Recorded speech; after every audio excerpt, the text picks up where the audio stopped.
2 నిమిషాలు ఆగి చూసి ఇద్దరూ కదిలి అక్కడికి వెళ్లారు. కింద మెట్లున్నాయి. దిగి వెళ్లారు. ఆ లోపల పెద్ద సొరంగ మార్గం చాలా దూరం ఉంది. జట్లుగా దానిలో పడి ముందుకు నడిచి వెళుతున్నారు. జట్టుగా ఉన్నవారు కూడా మాట్లాడుకోవడం లేదు, మౌనంగా నడుస్తున్నారు. కొంత దూరం నడిచిన తర్వాత పైకి వెళ్లడానికి దారొచ్చింది. ఆ మెట్లెక్కి పైకి చేరారంతా. అక్కడ విశాలంగా పెద్ద గోడౌనున్నట్లుంది. ఆ చోటులో నల్లని చాలా పెద్ద సైజు పళ్ళెంలాంటిదుంది. గుండ్రని సబ్బు పెట్టే ఆకారం మధ్యలో కాస్త ఎత్తులో ఉంది. ఓ పక్కగా ఈ వెళ్లిన వాళ్లంతా జట్లు జట్లుగా మౌనంగా నుంచున్నారు. శిక్షణ పొందిన సైనికుల్లా శిలా ప్రతిమల్లా నుంచున్నారు. కొద్దిసేపట్లో విచిత్రమైన శబ్దం వినపడింది. అక్కడే ఓ పలకలాంటిది పైకి లేచింది. దానిలోంచి 4 పైకొచ్చారు. ముందుగా నడిచొస్తున్న అతన్ని గుర్తుపట్టాడు విజయ్. కారణం అతను ధరించిన దుస్తుల వల్ల.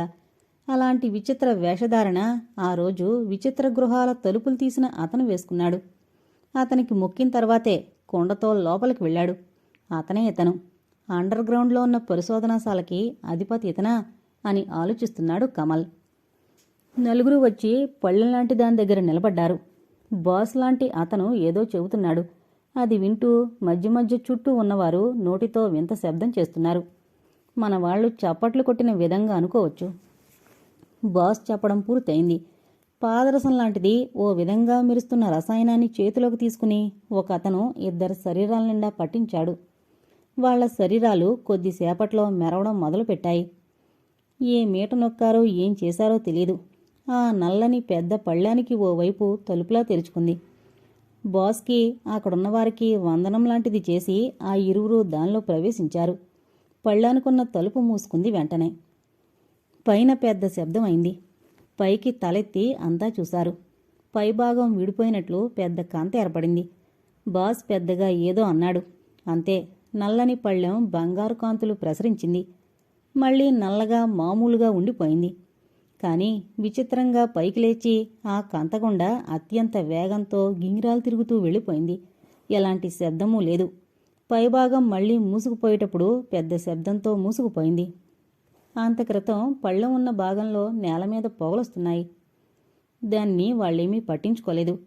విజయ్, కమల్ చూశారు. బాస్ ఏదో అని ఎట్నుంచొచ్చాడో అటే వెళ్ళిపోయాడు. నేలమీద భాగం మూతపడింది. అప్పుడు అంతా కలిసి యథాస్థానానికి బయలుదేరారు. బాస్కొక దారి, వీళ్లదొక దారి. కమల్ అనుకున్నాడు విజయ్ పక్కనే నడుస్తూ. వీళ్ళకి విమానాలున్నాయా? ఆ దొరకం విచిత్రమైన వాహనమా? దానిలో ప్రవేశించిన ఇద్దరూ ఎవరు? ఎందాకా వెళ్లారు? దాని ఉపయోగం ఏమిటి? చిన్న శబ్దం కూడా లేకుండా ఎలా పైకి దూసుకుపోయింది? నల్లగా ఉన్న అది ఒక్కసారిగా బంగారు కాంతులిణుతూ ఎలా మెరవగలిగింది? చప్పుడు కాకుండా పక్షిలా ఎగరడం సాధ్యమా? విజయ్ చాలా తీవ్రంగా ఆలోచిస్తూ నడుస్తున్నాడు.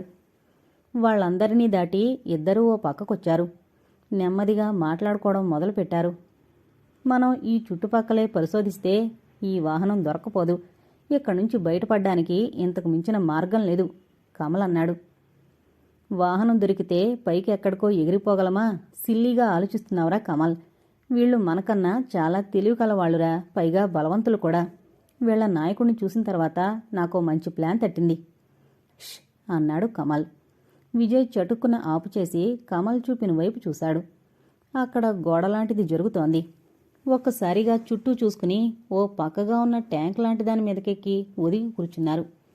అలాంటి ట్యాంకు దాక్కోవడానికి సురక్షిత స్థానం అని వీళ్లు ఎప్పుడో గ్రహించారు. ఎత్తు మీద నుంచి చూడొచ్చు. గోడ కదలడం ఆగిపోయింది. ఆ పక్కనే ఉన్న నేల మీద రేకు అడ్డు తొలగింది. బాస్ పైకొచ్చాడు. రేకు మూసుకుపోయింది. గోడ మళ్లీ కదిలి ఆగింది. బాస్ చుట్టూ చూశాడు. ఎవరినో పిలిచాడు. ఎవరూ రాలేదు. తృప్తిగా తల పంకించి వేగంగా అడుగులు వేస్తూ ఓ పక్కగా ఉన్న ట్యాంకు మూత తీశాడు. అందులో పడుకోబెట్టబడున్న సూపర్ ప్రూఫ్ని లాగి నిలబెట్టాడు. ట్యాంకు మూతవేసి సూపర్ ప్రూఫ్ ధరించాడు.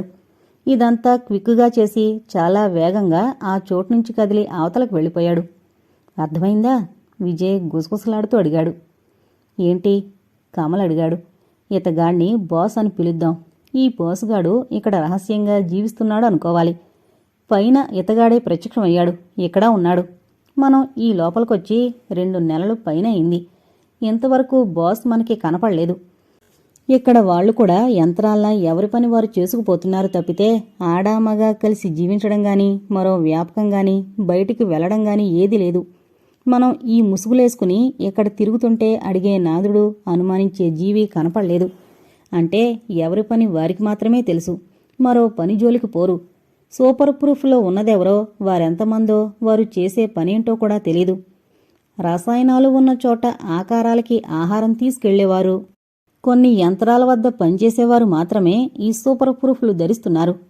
మనం వాళ్ల మధ్య నడుస్తుంటే ఏదో ఓ సెక్షన్లో పనిచేసేవారే అనుకుని మన జోలికి ఎవరూ రారు. ఇప్పుడు ఈ బాస్ కూడా ఈ సూపర్ ప్రూఫ్ ధరించి వాళ్లలో ఒకడిగా బయలుదేరాడు. ఇది రహస్య చెకింగ్కై ఉంటుంది. విజయ్ మాటలకి అడ్డం వస్తూ రహస్యమని ఎందుకు అనుకోవాలి? ఏదైనా రసాయనాలున్న చోటుకి వెళుతున్నాడేమో అన్నాడు కమల్. ఈరోజు నీ బుర్ర కాస్త డల్గా ఉందిరా. నీ ఆలోచనలన్నీ పెడమార్గాన పయనిస్తున్నాయి. ఇక్కడ ఎవరో ఉండరనే కదా మనం ఈ చోట్లో ఆగి మాట్లాడుకోవడం చేసేవాళ్లం. ఇప్పుడు బాస్ ఇట్నుంచి రావడం చూశాం. ట్యాంకులో దాచిన సూపర్ ప్రూఫ్ తీసి ధరించాడు. వస్తూనే చుట్టూ చూసుకున్నాడు. తనని ఎవరో గమనించడం లేదని గ్రహించిన తర్వాత బయలుదేరాడు. అవునా? ఎస్ అన్నాడు కమల్. కొంతవరకు విజయ్ ఊహించింది నిజమే. మనం వెళ్ళిపోవడం మంచిదేమోరా అన్నాడు కమల్. వద్దు, బాస్ చెకింగ్ చేయడం అన్న మాట నిజమే అయితే మనం ఎదురుపడితే ప్రమాదంలో పడతాం. కొద్దిసేపు ఆగి తర్వాత చూద్దాం విజయ్ అన్నాడు. సరిగ్గా గంట కూర్చున్నారు. విసుగు పుట్టింది. ఇంకా లేచి వెళదాము అనుకుంటుండగా అటుగా ఒక అతను వచ్చాడు. అటూ ఇటూ చూసి గోడ దగ్గర పరిశోధన మొదలుపెట్టాడు. అతను చేసే పనిలో కంగారుంది. భయంతో అటు ఇటు చూస్తున్నాడు. అతను దొంగలా ప్రవర్తిస్తున్నాడు అన్నది అర్థమైపోతోంది. అతను చేసే పనిని విజయ్ కమల్ కళ్ళప్పజెప్పి చూస్తున్నారు. దూరంగా సూపర్ ప్రూఫ్ ధరించిన మనిషి కానొచ్చాడు కమల్కి. సూపర్ ప్రూఫ్ ధరించినవాడు గోడవైపుకి రాబోతూ అక్కడే తచ్చాడుతున్నవాడిని చూసి ట్యాంకు పక్కకి తప్పుకున్నాడు. నెమ్మదిగా సూపర్ ప్రూఫ్ తొలగించాడు. దానిని ధరించినవాడు బాస్. బాస్ కళ్ళు క్రోధంతో మెరుస్తున్నాయి. ఇప్పుడు బాస్ చేతిలో రోళ్లకర్రలాంటి వస్తువు ఉంది. ట్యాంకు పక్కనుంచి యువతలకొచ్చి రోళ్లకర్రని అతని వైపు చూపుతూ ఏదో అన్నాడు. దొంగచాటుగా పరిశోధన చేస్తున్న అతను గిరున వెనుతిరిగి బాసును చూస్తూనే బిగుసుకుని అలా ఉండిపోయాడు. ఏదో అందామని నోరు తెరిచాడు. బాస్ చేతిలో ఉన్న రోళ్లకర్ర నుంచి శబ్దం లేకుండా చక్కమని పెద్ద మెరుపొచ్చి అతన్ని తాకింది. అంతే, బొగ్గుమన్న మంట. వెంటనే అక్కడ చీము నెత్తురులాంటి ముద్ద. దానంతట అదే కరిగి ఆవిరైపోయింది. ఇప్పుడు ఆ స్థానంలో అతను లేడు. పిడికెడు బూడిదా లేదు, ఏమీ లేదు. క్షణాల్లో అయిపోయింది. బాస్ చుట్టూ చూసి తర్వాత సూపర్ ప్రూఫ్ని ట్యాంకులో దాచి గోడ దగ్గరికెళ్ళి ఏదో తడిమాడు. కింద తలుపు తెరుచుకుంది. బాస్ లోపలికి వెళ్ళిపోయాడు. మార్గం మూసుకుపోయింది. గోడ కొద్దిగా కదిలి ఆగిపోయింది. ఎంత విచిత్రం, కమల్ అన్నాడు. విచిత్రం ఏమీ లేదు. మనకన్నా శక్తివంతమైన విచిత్ర ఆయుధాలు వీళ్ల దగ్గరున్నాయి. రోళ్లకర్ర వాళ్ల ఆయుధం. దానిలోంచి ప్రసరించింది లేజర్ కిరణం లాంటిది. ఆ రేస్ అతని మీద పడగానే బూడిద కూడా మిగలకుండా హరి అన్నాడు. చూసిందాన్ని బట్టి ఊహిస్తే బాస్ మీద కోపంగా ఉన్నవాళ్లు వీళ్లల్లో ఉన్నారనిపిస్తోంది. బాస్ 1000 కళ్లతో తగు జాగ్రత్తగా మెలుగుతున్నాడు. ఇప్పుడు మనమేం చేద్దాం? వెళ్ళిపోదాం. ఇహపై మన పరిశోధన ఎటూ వద్దు, ఇక్కడే చేద్దాం. పైకి దారి కూడా బాస్ దగ్గరే ఉండొచ్చు విజయ్ ఆలోచనగా అన్నాడు. బాస్ దగ్గరున్న ఆయుధం లాంటిది మనం సంపాదిస్తే మన దగ్గర హైడ్రోజన్ బాంబు ఉన్నంత శక్తి ఉంటుంది కమల్ అన్నాడు. ఆశ మంచిదే. ఇలాంటి ఆయుధం మొదటిసారిగా బాస్ చేతిలోనే చూసాం. బాస్ ఎదుటిపడ్డమంటే మనం ఆవిరైపోవడం ఖాయమన్నంత నిజం. ఎంతో జాగ్రత్తతో రంగంలోకి దిగాలి. ఇంక పోదాం విజయ్ ట్యాంక్ దిగుతూ అన్నాడు. మౌనంగా కమల్ కూడా ట్యాంక్ దిగాడు. సూపర్ ప్రూఫ్లో సురక్షితంగా ఉన్న ఇద్దరూ చకచక ముందుకు కదిలారు. బాస్ రహస్యం కొంతవరకు తెలుసుకోగలిగారు. కానీ వాడి నివాసం తెలుసుకోలేకపోయారు. ఇంకా కొత్తగా ఏమీ సాధించలేదు. మనం ఈ కోపం నుంచి బయటపడే యోగం లేదు. ఇలా ఎంతకాలం? నిశ్చల నిరాశగా అంది. ఇది కోపం కాదు, నరకం సుబ్బారావు అన్నాడు. కృతి ఏమీ మాట్లాడలేదు. వచ్చొచ్చి ఇక్కడ చిక్కుకుపోయామేమిటి అని ఆలోచిస్తోంది. లాభం లేదు. ఏదో ఒక వెధపం చెయ్యాలి. వీళ్లల్లో వీళ్లే తన్నుకు చచ్చేట్లు చెయ్యాలి. విజయ్ కాదంటాడు. ఎలాగోలా ఒప్పించాలి. లేకపోతే కమల్ ఆలోచన చెదిరిపోయింది. పరిగెత్తుకుంటూ విజయ్ వచ్చాడు. క్విక్, అందరూ లేవండి, ఏం జరిగిందో తెలీదు, అంతా కలవరపడుతున్నారు, వాళ్ళు ఇటు రావచ్చు, మనం దాక్కోవాలి. విజయ్ చెప్పంగానే నలుగురు వచ్చారు. పైకి వెళ్ళి దాక్కుందామా? సుబ్బారావు తన లగేజీ భుజాన సర్దుకుంటూ అడిగాడు. వాళ్ళు పైగదిలోకొస్తే మనం దొరికిపోవడం ఖాయం, తలా ఒక సూపర్ ప్రూఫ్లో దాక్కోవడం మంచిది. విజయ్ అంటూ ఉండగానే గది బయట కలకలం ఏర్పడింది. వెనకవైపున్న సూపర్ ప్రూఫ్లో తలా ఒక దానిలో దూరారు. మరో 2 నిమిషాలు ఆలస్యం చేస్తే కన్ను మూసి తెరిచేంతలో ప్రమాదం తప్పిపోయింది. లేకపోతే ఎంత ప్రమాదం! లోపలికొచ్చిన వాళ్ళు 10 మంది దాకా ఉన్నారు. తలా ఒక సూపర్ ప్రూఫ్ ధరించి వేగంగా బయటకు వెళ్ళిపోయారు. వాళ్ళు వెళ్ళిన తర్వాత 4 వచ్చారు. వాళ్ళు సూపర్ ప్రూఫ్ ధరించి కంగారుతో పరుగు తీశారు. అందరూ వచ్చి ఇవి ధరించి వెళితే మన రహస్యం బయటపడుతుంది, ఇక్కడి నుంచి వాళ్లతో పాటు వెళ్ళిపోదాం.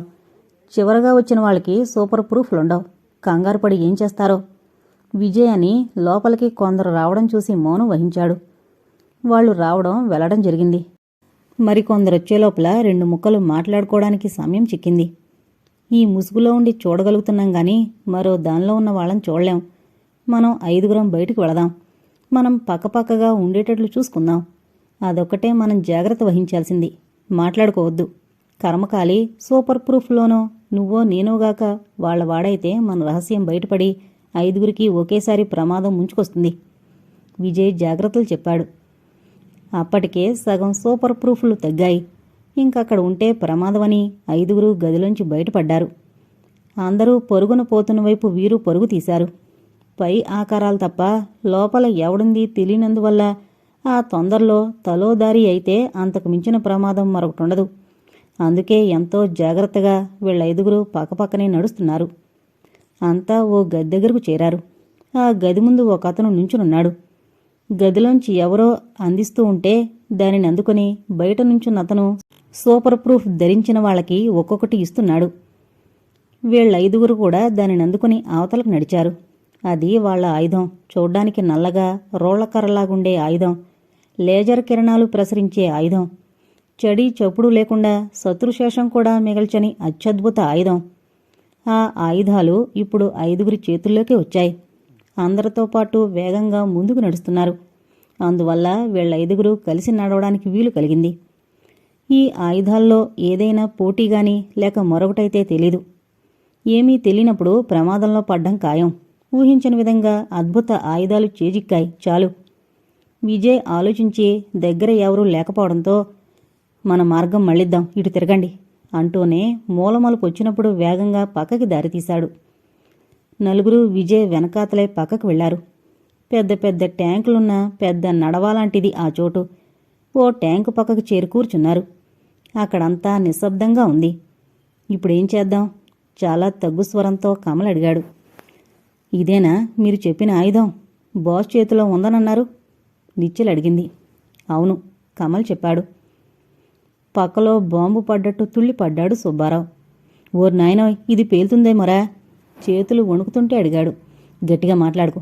ఆయుధం చేతికొస్తే ఆనందించక చలిజ్వరం వచ్చిన వాళ్ళ వణుకుతావేంటి? సుబ్బారావు తని తిరిగి అందర్నీ ఉద్దేశించి ఆ కనబడే గోడ పక్కనుంచే బాస్ వచ్చాడు. మనం కొంతసేపు వెయిట్ చేద్దాం. వాళ్లంతా ఎక్కడికి ఆయుధాలు చేతధరించి వెళుతున్నారో మనకి తెలీదు. పైగా ఎవరో మాట్లాడద్దు, అటు చూడండి అంటూ విజయ్ మౌనం వహించాడు. బాస్ వస్తున్న సూచనగా గోడ కదిలింది. తర్వాత నేల నుంచి పైకి మార్గం ఏర్పడింది. బాస్ పైకొచ్చాడు. ఇప్పుడు బాస్ ఒకే ఆయుధం ధరించి లేడు. రంగురంగుల స్ఫటికాలు అతుకునున్న తోలు కోట్లాంటిది ధరించాడు. నడుంకి తోలు పటకాకి ఆయుధాలు తగిలించుకున్నాడు. బాస్ ముఖంలో ఆందోళన చోటు చేసుకునుంది. పెద్ద పెద్ద అంగలేస్తూ ఇది వరకు ట్యాంక్ దగ్గరికే వచ్చి ట్యాంకులో దాచిన సూపర్ ప్రూఫ్ తీసి ధరించి వేగంగా అక్కడి నుంచి కదిలి అవతలకు వెళ్ళిపోయాడు. అతనే బాస్. చావో బతుకో ఈరోజు తేల్చుకుందాం, దిగండి విజయ్ అన్నాడు. చర్చలు చేయడానికి కూడా సమయం లేదు. ఎవరో ఒకరి ఆధీనంలో ఉండి పనిచేస్తే మంచో చెడో ఏదో ఒకటవుతుంది. అందుకే ఎవరూ నోరు మెదపలేదు. నేను గోడను తడిమి చూస్తాను. నాకు రక్షణగా నా పక్కన కమలుంటాడు. మీ 3 ఈ చోట్ల నుంచోండి. ఎవరైనా వస్తుంటే మీరు ఆలోచించకుండా కాల్చేయండి. ఈ ఆయుధం ప్రయోగించడం చాలా తేలిక. ఇదిగో ఇలా దీని లోపలికి వేలు పెట్టి నెడితే చాలు. విజయ్ కమాండర్లా చకచకా ఆజ్ఞ జారీ చేశాడు. ఆ ఆయుధం గురించి విజయ్ ఇదివరకే చెప్పి ఉండడం వల్ల దాని పవర్ అందరికీ తెలుసు. కాకపోతే లేజర్ కిరణ ప్రభావం వీళ్ళు కళ్ళతో చూడలేదు అంతే. విజయ్ చెప్పిన విధంగా 1000 కళ్లతో చుట్టూ చూస్తూ ఆయుధం పట్టుకుని నుంచున్నారు. ఒక్కసారంటే ఒక్కసారి ఈ రోళ్ల కర్ర కాదు కర్ర లేజర్ని ఉపయోగిస్తే దీనిలోంచి అంత పవర్ఫుల్ రేస్ ఎలా వస్తుంది? మనిషి మీదగాక నేల మీదనో గోడ మీదనో వేసి చూస్తే సుబ్బారావుకి మహా ఆతృతగా ఉంది. రేస్ అనేది చమక్మంటుందా? వెలుగు పొడుగ్గా తీగలా కనబడుతుందా? అనుమానాలతో పొట్ట ఉబ్బిపోతోంది. విజయ్, నా పొట్ట ఉబ్బిపోతోందిరా, ఒక్కసారి ఈ ఆయుధం ప్రయోగించి చూస్తాన్రా సుబ్బారావు అడుగుదామని అనుకున్నాడు. సరిగ్గా అప్పుడే బాస్ గదిలోకి దారి ఏర్పడుతోంది, వెళదాం పదండి అని విజయ్ అటుకేసి నడిచాడు. సుబ్బారావు పొట్ట ఉబ్బి పట్టమనే ప్రమాదం ఏర్పడింది. వస్తూ వస్తూ ఓ ట్యాంక్ వైపుకి ఆయుధాన్ని ప్రయోగించాడు. కళ్ల ముందు చమక్మంది. అబ్బే, సరిగ్గా కుదరలేదు అనుకుంటూ ఈ తఫా నేలకేసి ప్రయోగించాడు. అది చమక్మంది అంతే. విజయ్ చెప్పినంత అద్భుతంగా ఇదేమీ లేదు అనుకుంటుంటే వచ్చే వత్తడం నువ్వును విజయ్ గద్దించాడు. దాంతో సుబ్బారావు వాళ్ల వెనకనే లోపలికి వెళ్ళాడు.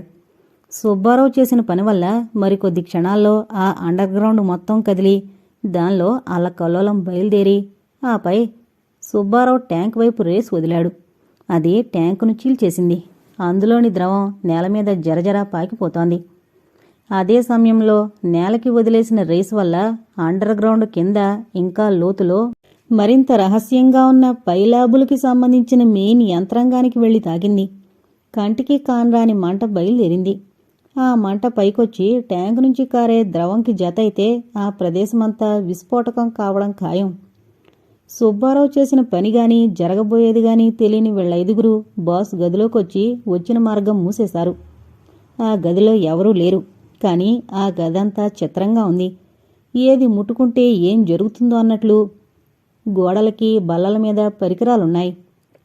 ముట్టుకుంటే ఏం ప్రమాదమో అని సంశయించారు. ముందు దాక్కోవడానికి చూసుకోవాలి. ఎవరైనా వచ్చినా లేక బాస్ వచ్చినా ప్రమాదం. ఆ గదిలోంచి పక్కకి ఓపెన్గా ఉన్న ద్వారం కనిపించింది. నెమ్మదిగా దానిలోకి వెళ్లారు. అక్కడ్నుంచి కాస్త నిలువుగా మెట్లున్నాయి. అవెక్కారు. మొత్తం 68 మెట్లున్నాయి. అక్కడ దారి మూసేస్తూ ఏదో అడ్డం ఉంది. గట్టిగా తోసి చూశారు. అది కదిలి దారి ఏర్పడింది. నెమ్మదిగా ఆ దారిలోంచి అవతలకి అడుగు పెట్టారు. అదొక పెద్ద గది. లోపల ఎంత విశాలంగా ఉందో నిలువున పైకి కూడా అంతెత్తుంది. ఆ గదిలో 12 అడుగుల ఎత్తు బొమ్మ ఉంది. బంగారు నగరవాసుల్ని పోలిన విధంగా ఉన్న కొన్ని మార్పులున్నాయి. తోక చాలా పెద్దదిగా ఉంది. కనురెప్పలు లేకుండా ముందుకు వెళ్ళకొచ్చినట్లున్న కనుగుడ్లతో భయం కొలుపుతూ ఉంది. నోరు తెరిచుంది. చేతిలో ఆయుధాలున్నాయి. ప్రత్యేకంగా ఉన్న ఆ బొమ్మ కాక 8 రకాల బొమ్మలున్నాయి. ఒక్కొక్కటి ఒక్కో రకం విచిత్ర జంతువుల్ని పోలున్నాయి. ఈ బొమ్మల ఎత్తు సైజు మామూలుగానే ఉంది. అందులో ఓ బొమ్మ సూపర్ ప్రూఫ్ తొడుక్కున్న ఆకారంతో ఉంది. అక్కడేం ప్రమాదం లేదని నిర్ధారణ చేసుకుని తామొచ్చిన మార్గం మూసేసి అప్పుడు విజయ్ పెదవి కదిపాడు. ఈ గదిలో ఈ బొమ్మచాటును దాక్కోవడానికుంది. ఇదేదో ఈ నగరవాసుల పూర్వీకుల దేవతలో దెయ్యాలో లేక వాళ్ల పవిత్ర ఆలయమో అయి ఉంటుంది. నాకు అలాగే అనిపిస్తోంది. బాస్ ఒక్కడే ఇటొచ్చి పోతున్నాడంటే లోపల వాళ్ళకి ఈ మార్గం తెలియనట్లే కదా. అండర్ గ్రౌండ్ రహస్యం బాస్ గుప్పిట్లో మాత్రమే బిగించుందేమో కమల్ అన్నాడు. ఇక్కడ అన్నపానీయాలు లేక హరీమంటామేమో సుబ్బారావు అనుమానం వెళ్ళగక్కాడు. అదిగో అది పెద్ద తలుపులాగలేదు నిచ్చలంది. విజయ్, అటు మనం వచ్చిన వైపు దారి కదులుతోంది కమల్ కంగారుగా అన్నాడు. వీళ్లు వచ్చిన వైపు మార్గం తెరుచుకుంది. అది చూసి తలో బొమ్మచోటికి పరిగెత్తారు. ద్వారం తెరుచుకుంది. 4 సూపర్ ప్రూఫ్ ధరించిన వాళ్లు వేగంగా లోపలికొచ్చారు. ఇంకా ఎవరో రాబోతుంటే చేతిలో ఆయుధం అటువైపు ప్రయోగించారు. కెవ్వుమనే కేకలు, ఆ ప్రదేశమంతా దద్దరిల్లిపోతున్న శబ్దాలు వినవచ్చాయి. ద్వారం మూసేసి సూపర్ ప్రూఫ్ తొలగించి ఒంటికాలు మీద ఆ పెద్ద బొమ్మ ఎదురుగుండా నుంచుని పెద్ద గొంతుకతో ఏదో ఉచ్చరించారు. తర్వాత మళ్లీ వాటిని ధరించి ఇటువైపున్న తలుపు తీసుకుని బయటకు పరుగు తీశారు. ఆ 4గురిలో ఒకడు బాస్. వీళ్ళైదుగురు గుర్తించారు. బయటికి వెళ్లాలా, ఇక్కడే ఉండాలా? లోపల వినవచ్చిన ఆ అరుపులేమిటి? వీళ్ళిలా ఆలోచిస్తుండగానే పెళపెళ శబ్దంతో పెద్ద విగ్రహం నిలువున సగానికి చీళ్లం మొదలుపెట్టింది. ఇక్కడుంటే ప్రమాదం, బయటికి పరిగెత్తడమే తక్షణ కర్తవ్యం అని తలచిన విజయ్ హరియప్ అంటూ పరుగు తీశాడు బయటికి. అతని వెనకనే నలుగురు బయటకొచ్చారు. లోపల ఏం జరుగుతుందో వీళ్ళకి తెలీదు. ఆ నగరవాసులు కూడా శత్రువులు మిత్రులు ఉన్నారు. వాళ్లల్లో కొందరికి బాస్ చేసిన పని నచ్చదు. ఏదో దుష్టశక్తుల్ని లోబరుచుకుని ఆడిస్తున్నాడని అనుమానం. ఆ బాస్ ఎలా ఉంటాడో కూడా వాళ్లలో చాలామందికి తెలీదు. కొంత ప్రదేశం తన ఆధీనంలోకి తీసుకుని శక్తులు ప్రయోగిస్తూ భయపెడుతున్నారు. వాళ్లల్లో వాళ్లే కొందరు చీలిపోయారు. సమయం కోసం చూస్తున్నారు. దారి తెలీదు. అండర్ గ్రౌండ్లో నరకం భరించలేక ఒకడు బయటికి దారి చూసుకున్నాడు. బయట కొందరు వాడితో చేయి కలిపారు. ఫలితం వాళ్లలో కొందరు దొంగచాటుగా లోపల ప్రవేశించాలనుకున్నారు. బాస్ కనిపెట్టాడు. అందరికీ ఆజ్ఞ జారీ చేశాడు. ఆయుధాలందుకొని సూపర్ ప్రూఫ్లు ధరించి వారిని ఎదుర్కోండి అని. బాస్కి తెలుసు, తమదిగాని లోకాలు విశాల విశ్వంలో చాలా ఉన్నాయని. అవన్నీ తన ఆధీనంలో తీసుకొని ముక్కోటి లోకాలకి తనే దేవుడైపోవాలి. అహర్నిశలు కృషి చేసి కొత్త కొత్తవి కనిపెట్టాడు. బాస్ చేసే పరిశోధనకి చాలామంది బలయ్యారు. బాస్ సృష్టించే చీకటి వెలుగులు భరించడం వాళ్ళకి చాలా కష్టంగా ఉంది. ఇలాంటివే మరెన్నో బాధలు. విచిత్రమేమిటంటే ఇటు లోకానికి గాని అటు అండర్ గ్రౌండ్లో ఉన్నవారికి గాని ఇతడే మూలకారకుడని తెలీదు. బాస్ వేరే ఉన్నాడని అతని దగ్గరున్న వేల కొలది పియ్యేలలో తానొక్కడని చెప్పుకొని మసిపూసి మారేడుకాయ చేస్తున్నాడు.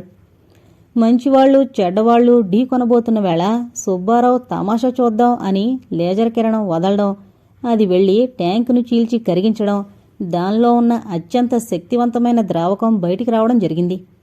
నేలని తాకిన మరో రేస్ భూమిని చీల్చుకుని అండర్ గ్రౌండ్ యొక్క మెయిన్ గదిలోకి వెళ్లి తాకింది. అంతే, లోపల పెద్ద విస్ఫోటనం బయలుదేరింది. అప్పుడే వచ్చి పడ్డారు శత్రువులు. ఓ పక్క బీటలు విచ్చి అన్నీ పేలిపోతున్నాయి. మరో పక్క ఒకరినొకరు దెబ్బతీస్తూ ఉరుకులు పరుగులు నానా గందరగోళంగా ఉంది. ప్రమాదం ముంచుకురావడంతో బాస్ కాళ్లకి బుద్ధి చెప్పాడు. 5 పరుగున బయటకొచ్చేశారు. అండర్ గ్రౌండ్లో ఉన్న కాంతి వలయాలు 2 గజాలకొకటిగా ఎదురుగా తిరుగుతున్నాయి. దూరంగా ఆ నగరవాసులున్నారు. వాళ్ల చేతుల్లో మెరిసిపోతున్న కత్తులున్నాయి. కొందరు ముందుకు చొచ్చుకొస్తున్నారు. వలయంగా ఉన్న కాంతి కిరణాలు సూపర్ ప్రూఫ్ ధరించిన వారికి మాత్రమే కనబడతాయి. వాళ్లకి కనపడినందున ముందుకు చొచ్చుకొచ్చిన వారు కీటకంలా మాడిపోతున్నారు. విజయ్ తల తిప్పి చూశాడు. వాళ్ళొచ్చింది ఇదివరకు తాము చూసిన విచిత్ర ఆకారం గల పెద్ద ఇల్లు. ఆనాడు కొందరు కలిసి ఆగారు. కొండలో ఏదో తీసుకొచ్చి ఈ ఇంటి తలుపులే తట్టారు. ఇది వీళ్ల ఆలయమో లేక అద్భుత శక్తులు గల దేవతలాంటిదో లోపల చూసిన విగ్రహాలు కళ్ల ముందు కదలాడాయి వాళ్ళ 5 మనం దీని వెనకవైపుకు వెళదాం, అక్కడే కదా స్తూపాలుంది అంటూ కాంతి వలయాలు తాకకుండా పక్కకి దారి తీశాడు విజయ్. 4 అతని వెనకనే బయలుదేరారు. అక్కడ నానా అల్లకల్లోలంగా ఉంది. కిందకి పైకి లిఫ్టు పనిచేస్తూనే ఉంది. కొందరు లోపల నుంచి పైకొస్తున్నారు. పైనున్నవాళ్లు వాళ్లని ఎదుర్కొంటున్నారు. లేజర్ రేస్ కొందరు ప్రయోగిస్తుంటే గురిచూసి కత్తి విసురుతున్నారు మరికొందరు. బూమరాంగ్ ఆయుధంలా కత్తి రయ్యను వెళ్లి దెబ్బతీసి మళ్లీ వీళ్ల చేతుల్లోకొస్తోంది. మనం వెళ్లిన మార్గమే వాళ్లు కనిపెట్టారు. అటు వెళ్లడం ప్రమాదం, ఇటు వెళ్లడమూ ప్రమాదమే. నెమ్మదిగా మరో మార్గాన వీరికి దూరంగా వెళదాం, విజయ్ అన్నాడు. మరో మార్గం చూసుకున్నారు 5. కొద్ది దూరం వెళ్లారు. అక్కడ ఎదురైంది అసలు ప్రమాదం. తన ముఖ్య అనుచరులతో సూపర్ ప్రూఫ్ ధరించిన బాస్ చాటుగా అటే కాలికి బుద్ధి చెబుతూ వీళ్లకి ఎదురయ్యాడు. అటు వాళ్లు 4, ఇటు వీళ్ల 5 నిలబడిపోయారు. ఒకరికొకరు మిత్రులా శత్రువులా? తాము ఎవరమో విజయ్ వాళ్లకి తెలుసు, బాస్ వాళ్లకే తెలీదు. ఆయుధం ప్రయోగించడానికి సూపర్ ప్రూఫ్ అడ్డం ఉంది. ఇటెందుకొస్తున్నారు? బాస్ అడిగాడు. వాళ్ల రాక్షస భాష వీళ్లకు అర్థం కాలేదు. నోరు విప్పితే కంపు అన్న చందంలా వీళ్లు నోరు తెరిస్తే తేట తేట తీయని తెలుగే అయినా ఆ నిమిషాన అదే వాళ్ల ప్రాణం మీదకి రావచ్చు. అందుకే మౌనంగా నేల కత్తుకుపోయినట్లు నుంచుండిపోయారు. తను అడిగిందానికి జవాబివ్వక శిలల్లా నుంచున్న ఆ 5 చూసి బాస్కి అయోమయం అయింది. మరోసారి ప్రశ్నించాడు. ఏంట్రా బడుద్దాయిల్లారా, అలా వెర్రివెంగళపు ముఖాలు వేసుకుని కాసరబేసర మాట్లాడుతున్నారు? మేము భారతీయులం, మా భాష తెలుగు, సుబ్బారావు అందామనుకున్నాడు. ఆ పనిచేస్తే హెల్త్ దెబ్బతింటుందని నోరు మూసుకున్నాడు. సూపర్ ప్రూఫ్లో ఉన్న వాళ్ల రూపాలు చూసే ఓ పరికరం బాస్ దగ్గరుంది. దానిని కళ్ల ముందు పెట్టుకు చూస్తే చాలు నిజం తెలిసిపోతుంది. బాస్ ఆ పరికరం తీశాడు.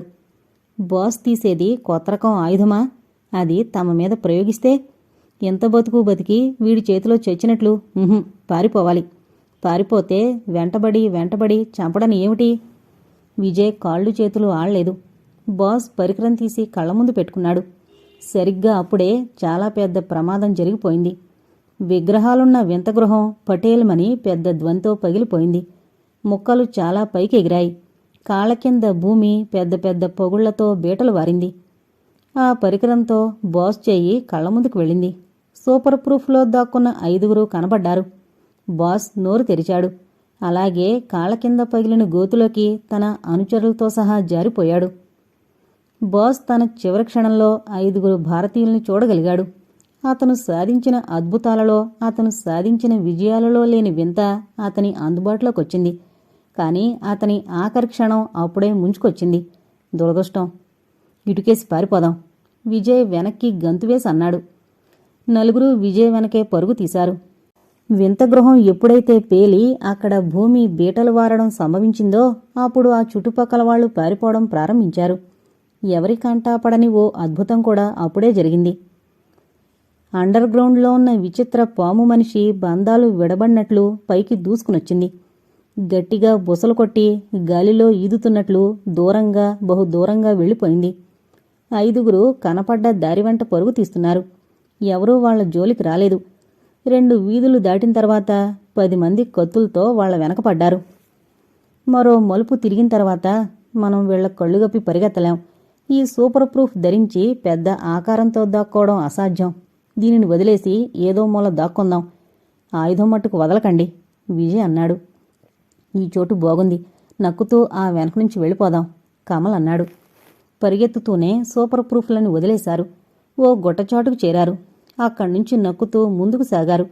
అలా వీలైనప్పుడు ఏ మూలో దాక్కుంటూ ప్రమాదం లేదు అన్నప్పుడు ముందుకు సాగుతూ 2.5 రోజులు గడిపారు. వీళ్లు ఇంతవరకు చూసి ఇదే నగరం అనుకున్నది పొరపాటని తెలుసుకున్నారు. మన దేశంలో హిమాలయాల్లాగా ఓ పక్కకొచ్చి పడ్డారు. అవి స్ఫటికంలాంటి రాయిగల పర్వతాల సముదాయం. తర్వాత చూసింది పూర్తి నగరం కాదు, బాస్ యొక్క రహస్య స్థావరంపైన అతని తాలూకా వాళ్ల గృహాలు. ఇప్పుడు పారిపోయొచ్చినప్పుడు బంగారు నగరం శోభ కళ్ళబడింది. భార్య, భర్త, పిల్లల కుటుంబాలు, పసుపచ్చని చెట్లతో వాళ్ల జీవన విధానం అన్నీ చాటుగా చూశారు. వాళ్ల కళ్ళబడ్డం ప్రమాదమని, పట్టుబడితే జన్మంతా బందీగా ఉండాలేమో, చంపుతారేమో ఏదీ తెలీదు. అందుకే వీళ్లు రహస్యంగా ముందుకు సాగుతున్నారు. ప్రాణాలు అరచేతిలో పెట్టుకుని ఇలా ఎంత దూరం పోతాం? గట్టిగా మాట్లాడడానికి లేదు, నిద్రపోవడానికి లేదు. ఇంక నేను నడవలేనురా, సుబ్బారావు అన్నాడు. నాకు విసుగ్గానే ఉంది, నిశ్చలంది. వెనక్కి వెళ్ళిపోదాం. మనకి రక్షణిచ్చేవి, రెస్టు కలిగించేవి ఆ స్ఫటికం కొండలే, కమల్ అన్నాడు. కృతి ఏం మాట్లాడలేదు. ఆల్రైట్, నాకేం అభ్యంతరం లేదు. మీ అందరిష్టమే నా ఇష్టం, విజయ్ అన్నాడు. ఆ నిమిషం నుంచి ట్రై చేయగా ఇది వరకు వాళ్ళొచ్చిన దోవ కనిపించింది. సరిగ్గా 5 రోజులకి. విశాలంగా ఉన్న ప్రదేశంలో నడుస్తూ తాపీగా కబుర్లు చెప్పుకుంటున్నారు. మనం ఏం సాధించాం? కమల్ అన్నాడు. ఏం సాధించాలంటావు? ఇద్దరే, మీకేం పట్టలేదు. మళ్ళీ మన దేశం క్షేమంగా చేరుతామా? సుబ్బారావు అనగానే నిచ్చిలు అందుకుంది. మా బామ్మ చేతివంట తింటామా? ఊరుకోవే, అంది కృతి. అప్పుడే వికృతమైన అరుపు వినబడింది. తొండేరోలువా, పెద్దగా అరిచాడు సుబ్బారావు. తొండేరోలువా దొర్లుకుంటూ ఇటే వస్తోంది. పరిగెత్తండి, విజయ్ అరిచాడు. కొండలున్న వైపు పరిగెత్తాలంటే చాలా దూరం ఉంది. తొండేరోలువాని తప్పించుకోవడం అసాధ్యం. చేతిలో ఆయుధం మాట ఎవరికి వారే మరిచారు. పరుగు పరుగు పరుగు. ఈ తఫా చీకటి వైపుగా పరుగు తీస్తున్నారు. అంతవరకు తొండేరోలువా తొండాలు ఊపుకుంటూ దొర్లుకుంటూ దగ్గరకొచ్చేస్తోంది. తల తిప్పి చూసినా టైం వేస్ట్ అన్నట్లు 5 ముందుకు దూసుకు వెళుతున్నారు. తొండేరోలువాకి వీళ్ళకి మధ్య దూరం తరిగిపోతోంది. చీకటి వైపు ఏముందో ఎవరికి తెలుసు? ఆ చీకట్లో ఇంకెన్ని ఘోర ప్రమాదాలు ఎదురుకానున్నాయో. దగ్గరకొచ్చేశారు. ఆ చీకట్లోకి 3 దూసుకుపోయారు. కృతి వెళ్లబోతూ వెనుతిరిగింది. విజయ్ ఆగిపోయి ఆయుధం తీస్తున్నాడు. వద్దు విజయ్, వచ్చేసాయి అంటూ రెక్క పట్టుకుని గుంజింది. విజయ్ ఏమనుకున్నాడో ఆగిపోయాడు. అప్పుడే వాళ్ళీ చిత్రం చూశారు. తొండేరోలువా దూరంగా ఆగిపోయి అరుస్తోంది. ముందుకొచ్చే ప్రయత్నం చేయలేదు. చూసావా, అదక్కడే ఆగిపోయింది. ఈ జంతువు అటు కొండల దగ్గరకు వెళ్ళదు, ఇటూ రాదు. ఒరే కమల్, ఓ విచిత్రం చూద్దుగాని రారా. కృతితో అని కమల్ని పిలిచాడు విజయ్. కమల్ పలకలేదు. కృతి పేరు పేరున ముగ్గురిని పిలిచింది. ఎవరూ పలకలేదు. మళ్ళీ ఏం ప్రమాదం వచ్చి పడింది? ఇటు వెళదామంటే తొండేరోలువా మిడుగుడ్లు వేసుకుని ఇటు రండి మీ పని చెబుతా అన్న ఫోజులో అక్కడే పీఠం వేసుకుని కూర్చుంది. అటు చీకటి, ఆ చీకట్లో ఏముందో. విజయ్ తల పంకించి టార్చ్ లైట్ తీసి వెలిగించి కృతికిచ్చాడు. ఆయుధం రెడీగా పట్టుకున్నాడు. పద వెళదాం అంటూ కృతి చెయ్యి ఎడంచేత్తో అందుకొని ఆ చీకట్లోకి పరుగు తీశాడు. చీకటి చీకటి చీకటి. టార్చ్ లైట్ వెలుగు పడకపోగా ఆ చీకట్లో బుర్ర పనిచేయడం మానేసింది. నాకు ఏమిటోగా ఉంది. ఎవరికి వారే చెప్పాలనుకున్నారు. అది అసాధ్యమైంది. తల తిరుగుతుందా? తాము నుంచున్న ప్రదేశం తిరుగుతోందా? ఏం జరుగుతోందో అర్థం కాలేదు. ఆ చీకట్లో అంతా అయోమయావస్థలో తెలిసి తెలియని అరక్షణంలో కృతిని బలంగా దగ్గరకు లాక్కున్నాడు విజయ్. తర్వాత పూర్తిగా ఇద్దరికీ మైకం ఆవరించింది. అనుభవించిన వారికి మాత్రమే తెలిసిన ఓ అద్భుత విచిత్రావస్థది. కొద్దిసేపు చూసిన తొండేరోలువా నిరాశతో తిరుగుముఖం పట్టింది. ముందుగా సుబ్బారావుకి మెలకు వచ్చింది. తల తిప్పి చూశాడు. నిచ్చెలకి అల్లంత దూరాన కమల్ పడుకున్నారు. విజయ్, కృతి ఒకరి కౌగిట్లో ఒకరు ఒదిగున్నారు. దుంపతెగా, ఇక్కడ మేమంతా ఉన్నాంరా. పగలైన రొమాన్స్రా. అసలే ఘోటక బ్రహ్మచారిని నేను అనుకున్న సుబ్బారావు ముఖం పక్కకు తిప్పుకుని, ఒరే విజయ్, నాన్న, తండ్రి, విజ్జుబాబు, బుజ్జినాయనా అంటూ పిలిచాడు. ఆ పిలుపుకి కమల్ లేచాడు. అప్పుడే తెల్లారిందా అన్నాడు ఆవులిస్తూ. నిచ్చెల లేచింది. లేస్తూనే విజయ్ని, కృతిని చూసింది. ఇదేం పనే, నాకు నీతులు చెప్పడమే నీ పాత్ర అన్నట్లు తెగ నీతులు చెప్పేదానివి అనుకుని, ఏ కృతి, కృతిక నక్షత్ర కుమారి అని గట్టిగా పిలిచింది. కృతికి మెలకు వచ్చింది. తన ముఖం చేరువుగా విజయ్ ముఖం. శుభదర్శనం, సరేగాని ఇదేం పని అబ్బాయి గారు అంటూ ముక్కు పట్టుకుంది. విజయ్కి మెలకు వచ్చింది. సరిగ్గా అప్పుడే నిచ్చెల కిలకిలా నవ్వింది. తాము ఏ స్థితిలో ఉన్నారో తెలుసుకున్న విజయ్, కృతి విడిపోయారు.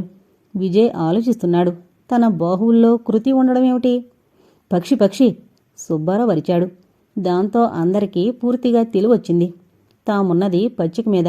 ఎటు చూసినా చెట్ల సముదాయం, చెట్లతో నిండున్న కొండలు దూరంగా కానవచ్చాయి. కొద్దిగా ఎండ పైకొచ్చింది. అయినా చల్లని గాలి వీస్తోంది.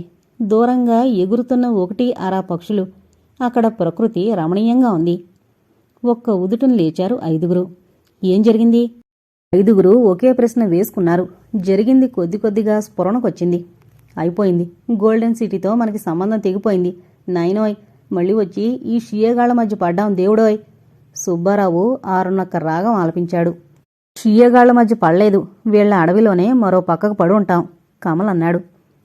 అంటే మనకి మరో జాతి వల్ల మరో రకం కష్టాలు సంప్రాప్తించబోతున్నాయన్నమాట నిశ్చల సాలోచనగా అంది. నా సుందర స్వప్నం సగంలోనే తెగిపోయింది. విజయ్ కొద్ది నిరాశతో అన్నాడు. ఇదంతా కలలాగుంది కృతి అంది. బంగారు నగరంతో బంధం పూర్తిగా తెగిపోయినట్లు రూఢి చేసుకున్నారు. కొద్దిసేపు మాట్లాడుకున్నారు. ఇప్పుడు మా తాతగారు జీవించుంటేనా జీవితం ఎంత ధన్యమయ్యేది. తాతగారు, మీ చిరకాల కోరిక పూర్తి చేశాను అని చెప్పేవాణ్ణి. బంగారు నగరం ఎంత పెద్దదో దానిలో జరిగే వింతలు పూర్తిగా చెప్పలేకపోయినా సాధించినంతవరకు చెప్పేవాణ్ణి. ఆ నగర విశేషాలతో పాటు నేను చేజిక్కించుకున్న లేజర్ ఆయుధం, వింత మూలిక తదితర అన్ని వస్తువులు చూపేవాణ్ణి. మినీ టేప్ రికార్డర్ తీసుకెళ్లడం మరిచిపోయాను తాతగారు. మరోసారి దానిని తీసుకుని వెళ్ళి వాళ్ల మాటలు కూడా రికార్డు చేసి తీసుకొచ్చి మీకు వినిపించేవాణ్ణి. నాకు తెలుసురా నాన్న, నీవంతటి వాడివని. నా సుందర స్వప్నం పూర్తి చేసి నా వారసుడిగా నిలిచావురా నాన్న అంటూ తాతగారు పసిపిల్లాళ్లా నన్ను ముద్దాడేవారు. విజయ్ కళ్లల్లో పల్చటి కన్నీటి పొర. ఊరడింపుగా విజయ్ చేతిమీద తట్టింది కృతి. లేజర్ ఆయుధం సంపాదించాం. కణుపు మూలిక సుబ్బారావు చేతికి వాడి చూసి అవి చేజిక్కించుకున్నాం. ఏ రసాయనాల ద్వారా, ఏ ప్రక్రియ ద్వారా ఈ మూలిక చెయ్యొచ్చో పరిశోధనలో వెల్లడైతే క్యాన్సరు, అల్సర్సు, ఎయిడ్సు లాంటి భయంకర వ్యాధులు మొదలంటూ నిర్మూలించే సంజీవం లాంటి దివ్య ఔషధంలో మొదటి భాగం మన ప్రపంచానికి అందించినట్టే కమల్ సాలోచనగా అన్నాడు. మనం అన్ని ఫోటోలు తీసాం. ఈ ఆధారాలు చూపి మనం చూసొచ్చిన గోల్డెన్ సిటీ వివరాలు అందరికీ తెలియజేద్దాం. దాంతో మన కీర్తి ప్రతిష్టలు. సుబ్బారావు మాట పూర్తి కాకముందే వద్దు అన్నాడు విజయ్. అదేంట్రా? సుబ్బారావు దిగులుగా అడిగాడు. దేనికి తొందరపడకూడదు. ఇన్ని సాక్ష్యాలు చూపినా నాటకమని ప్రపంచం కొట్టేయచ్చు. దురాశతో కొందరు మనల్ని బందీలు చేసి సర్వమానవ ప్రపంచాన్ని తమ గుప్పిట్లోకి తెచ్చుకోవడానికి బయలుదేరి వెళ్ళి ఈ విశాల విశ్వాన్ని అల్లకల్లోలం చెయ్యొచ్చు. ఇలాంటి లేజర్ ఆయుధాలు, అదనం శక్తులు సంపాదించి మౌనంగా ఉంటారంటే నమ్మలేం. ఏం చెయ్యాలో బాగా ఆలోచించే చేద్దాం విజయ్ అన్నాడు. అవును, గోల్డెన్ సిటీ అనగానే ఆశపుట్టి ఎందరూ బయలుదేరతారో. ఇదే మాట దేశాలు పాకిపోయి వాళ్లంతా బయలుదేరి వద్దొద్దు, మనం ఇంటికి వెళ్ళిన తర్వాత కొంతకాలం ఆగి అప్పుడు ఏం చెయ్యాలి అన్నది చూద్దాం. కమల్ విజయ్ మాటలతో ఏకీభవిస్తూ అన్నాడు. ఓకే అన్నారు కృతి, నిశ్చల. మరి మా బామ్మ అడిగితే ఏం చెప్పనరా? సుబ్బారావు అడిగాడు. తగిన జోడీ కోసం దేశాలు తిరిగాను. జానెడు తోక, కుక్కమూతి గల సుందరి కనిపించింది. నాతో రావే త్రిలోక సుందరి అంటే మా నానమ్మని విడిచి నేను రానంది. మా బామ్మని వదిలి నేను మట్టుకుంటానా అని తిరిగొచ్చాను అని ఓ కథ చెప్పాయి. కమల్ సలహా ఇచ్చాడు. సుబ్బారావు సిగ్గుపడి పోరా అన్నాడు. చాలా చక్కని కబుర్లు చెప్పుకుంటున్నాం. మనం ఇంకా మన ఊరి సరిహద్దు దగ్గరలో లేం. మళ్ళీ కీకారణ్యంలోకి వచ్చి పడ్డాం. దానికి దారేటో డొంకెటో మళ్ళీ ఏం ప్రమాదాలు ఎదుర్కోవాలో అంది కృతి. దాంతో కబుర్లు చాలించి మార్గాన్వేషణ కోసం లేచారు. మంచినీళ్లు, ఆహారం ఇదివరకు అన్ని జాగ్రత్తలు తీసుకున్నారు. చాలా కొద్దిగా ఒక్క పూట తినడానికి మాత్రం తిండుంది, నీళ్లు లేవు. అందరి కడుపులు ఖాళీగా వికారంగా తయారయ్యాయి. పెద్ద చెట్టు ఎక్కి చూశారు. ఎటు చూసినా మహారణ్యం. ఎటు దారి తీస్తే ఏమొస్తుందో తెలీదు. అయినా నడుస్తున్నారు. చొక్క నీళ్లు కాన్ రాలేదు. ఏ చెట్టుకి పళ్ళు లేవు. పగలు గడిచింది, రాత్రి అయింది. నిస్సత్తువ, కాళ్ళు వణికిపోతున్నాయి. అణువణువున నీరసం, నాలుక పిడచగట్టుకుపోతుంది. ఇంటికెళతాం, అందరితో సరదాగా గడుపుదాం అనుకున్న వాళ్ళు ప్రాణం నిలుస్తుందా అన్న మీమాంసలో పడ్డారు. మర్నాడు శవాల్లా పడున్న వారి మీద టప్ టప్ మని చినుకులు పడ్డాయి. అదే పెరిగి పెరిగి కుంభవృష్టిగా కురిసింది. వానలో తడిశారు, స్నానం చేశారు. వాటర్ బాటిల్స్ నిండా నీళ్లు నింపుకున్నారు. వాన వచ్చింది పోయింది. కిందంతా చెతచెత. ఆహారం లేకుండా ఎన్నాళ్ళుంటారు? నడుస్తున్నారు, కూర్చుంటున్నారు, నడుస్తున్నారు. మన చావు పేరు తెలియని ఈ ప్రదేశంలో రాసిపెట్టుంది సుబ్బారావు అన్నాడు. షియాలున్న అడవి కాదేమో ఇది, కమల్ అన్నాడు. అలా 3 రోజులు గడిచిపోయాయి. చివరలో ఈ అపశృతేమిటి? మీరెళ్ళి దారో డొంకో ఏదైనా కనిపిస్తుందేమో చూసిరండి, ఇంక నేను నడవలేను. సుబ్బారావు కింద కూలబడన్నాడు. ఎక్కడని వెతుకుతారు? ఇంతవరకు నడిచి ఏం సాధించారు? ఏమోలో రవ్వంత ఆశ సుబ్బారావులో ఆశ చిగురిచి ముందుకు సాగాలి. అదొక్కటే దారి. సుబ్బారావుని బతిమాలుకోవడం మొదలుపెట్టారు. సుబ్బారావు కళ్ళు పత్తికాయల్లా విచ్చుకున్నాయి. అదిగో మనిషి అన్నాడు. వీడికి పైత్యం ప్రకోపించింది. కమల్ జాలిగా అన్నాడు. అటు చూసి మాట్లాడండ్రా. సుబ్బారావు అరిచాడు. అందరూ చూశారు. నిజమే, ఆడమనిషి నెత్తిన పుల్లల మోపు ఎత్తుకునుంది, నడుస్తోంది. పదండి, ఆమె దగ్గరికి వెళదాం. ఆలస్యం చేస్తే ఆమె కనపడకుండా పోవచ్చు విజయ్ అన్నాడు. అందరూ అటు పరుగు తీశారు. ఆమె దూరమైపోతోంది. పెద్దగా కేకలు పెట్టారు. ఆమె వెనుతిరిగి చూసింది. తైల సంస్కారం లేని తలలు, బురదంటుకున్న విచిత్రమైన దుస్తులు, వీపుకి తగిలించుకున్న సంచులు, చేతులూపుతూ అరుస్తూ పరుగునొస్తున్న 5గురిని చూసి దొంగలనుకుంది.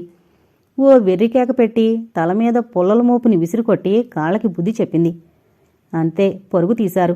యమా బలం వచ్చింది. ఈ కాగుదాం రొప్పుతూ ఆగిపోయాడు విజయ్. ఎందుకు? కమల్ అడిగాడు.